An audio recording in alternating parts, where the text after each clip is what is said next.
ಮಕ್ಕಳೇ, ಏನೊಂದು ಅದ್ಭುತವಾದ ಲೋಕವಿದೆ ಗೊತ್ತಾ?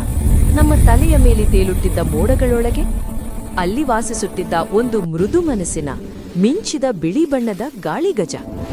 ಗಾಳಿಗಜ ಎಂದ್ರೆ ಗಾಳಿಯಂತೆ ಹಗುರವಾಗಿ ಹಾರಬಲ್ಲ, ಮೋಡಗಳ ಮಧ್ಯೆ ಆಟವಾಡೋ ವಿಶೇಷ ಆನೆ.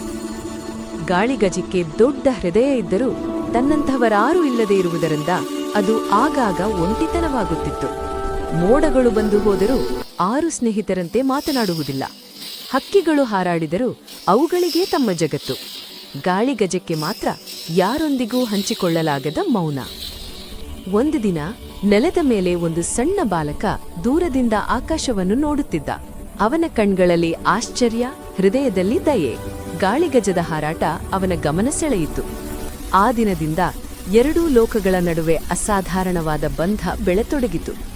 ಬಾಲಕ ದಿನವೂ ಆಕಾಶದ ಕಡೆ ನೋಡಿ ತನ್ನ ಮನಸ್ಸಿನಲ್ಲೇ ಶುಭಾಶಯಗಳನ್ನು ಕಳುಹಿಸುತ್ತಿದ್ದ. ಗಾಳಿಗಜ ಅದನ್ನು ಹೃದಯದಿಂದ ಅನುಭವಿಸಿತು. ಸಮಯ ಕಳೆದಂತೆ ಗಾಳಿಗಜ ತನ್ನ ಭೇರೆತನವೇ ತನ್ನ ವಿಶೇಷತೆ ಎಂಬುದನ್ನು ಅರಿತುಕೊಂಡಿತು. ಅದು ಮೋಡಗಳ ಮೇಲೆ ಹಾರಬಲ್ಲ ಏಕೈಕ ಪ್ರಾಣಿ ಎಂಬ ಅಚ್ಚರಿ ಗುಣವನ್ನು ಕಂಡುಕೊಂಡಿತು. ಬಾಲಕ ತನ್ನ ನಿಜವಾದ ಸ್ನೇಹದಿಂದ ಗಾಳಿಗಜಕ್ಕೆ ಒಂದು ದೊಡ್ಡ ಪಾಠ ಕಲಿಸಿದ್ದ. ನಿನ್ನಂತೆ ಇರೋದು ತಪ್ಪೇನಲ್ಲ, ನಿನ್ನೊಳಗಿನ ಒಳ್ಳೆಯತನವೇ ನಿನ್ನ ನಿಜವಾದ ಬಲ. ಮಕ್ಕಳೇ, ಗಾಳಿಗಜದ ಮನಸ್ಸಿನಲ್ಲಿ ಆ ದಿನದಿಂದ ಸಂತೋಷ ತುಂಬಿತು. ಅದಕ್ಕೆ ಗೊತ್ತಾಯಿತು, ನಿಜವಾದ ಸ್ನೇಹಕ್ಕೆ ರೂಪ, ಗಾತ್ರ ಅಥವಾ ಬಣ್ಣ ಯಾವುದೂ ಮುಖ್ಯವಲ್ಲ. ಹೃದಯದ ಒಳ್ಳೆಯತನ ಮತ್ತು ನಿಷ್ಠೆ ಮಾತ್ರ ಮುಖ್ಯ.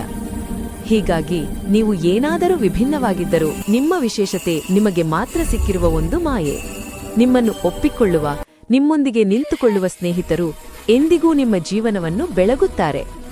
ಮಕ್ಕಳೇ, ನೆನಪಿಡಿ, ನಿಜವಾದ ಸ್ನೇಹ ಮೋಡಗಳಿಗಿಂತಲೂ ಮೃದುವು, ಗಾಳಿಗಿಂತಲೂ ಹಗುರ, ಹೃದಯಕ್ಕಿಂತಲೂ ಹತ್ತಿರ.